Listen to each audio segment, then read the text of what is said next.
السلام علیکم ورحمۃ اللہ وبرکاتہ۔ آج میرا کسی کام کے سلسلے میں سیلون جانا ہوا۔ وہی ایک لڑکی تیزی سے آئی اور کہا کہ مجھے ہلکا پھلکا میک اپ کروانا ہے، جلدی سے تیار کر دے، مجھے کہیں جانا ہے۔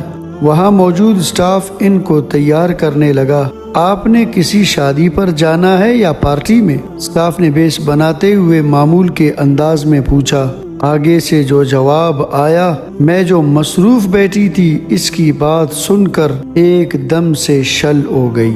میں نے پوری گردن موڑ کر اسے دیکھا۔ سٹاف کا ہاتھ بھی ایک لحظہ کو رک گیا۔ پتہ ہے اس نے کیا بولا تھا؟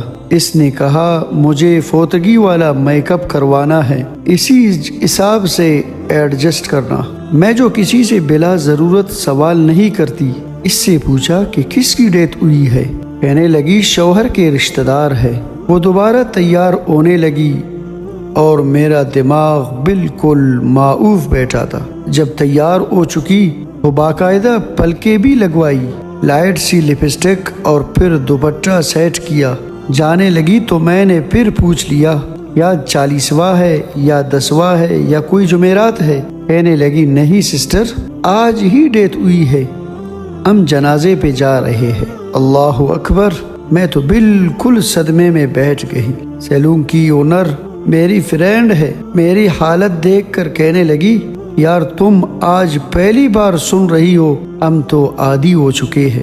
کئی لڑکیاں اپنے دادا دادی وغیرہ کے مرنے پر فیشل پلکنگ کروانے آتی ہے کہ ابھی ڈیتھ ہوئی ہے، جلدی سے کر دے پھر رشتہ دار آ جائیں گے۔ اللہ کی پناہ، میری تو سوچ سمجھ سے باہر کی چیز ہے۔ کافی عرصہ پہلے فوتگی کے میک اپ والی ایک ویڈیو وائرل ہوئی تھی تو مجھے بنانے والی ذہنی مریضہ لگی کہ بھلا فوتگی پر کون تیار ہوتا ہے، لیکن آج یہ منظر دیکھ کر میرا دل کانپ اٹھا۔ مطلب ہم اتنے بے حس ہو چکے ہیں، ایک انسان یہ دنیا چھوڑ کر جا رہا ہے، اسے دعاؤں کے ساتھ الوداع کرنے کی بجائے میک اپ کر لے تاکہ ہم حور پریا بن جائے۔ اف ہے ایسی سوچ پر، ایسے ہر عمل پر اور اس کا پرچار کرنے والوں پر کہ آخر ہم نے بھی مرنا ہے اور قبر میں جانا ہے۔ رب العزت سے دعا ہے، رب العزت ہم سب کو کامل ہدایت فرمائے، آمین یا رب العالمین۔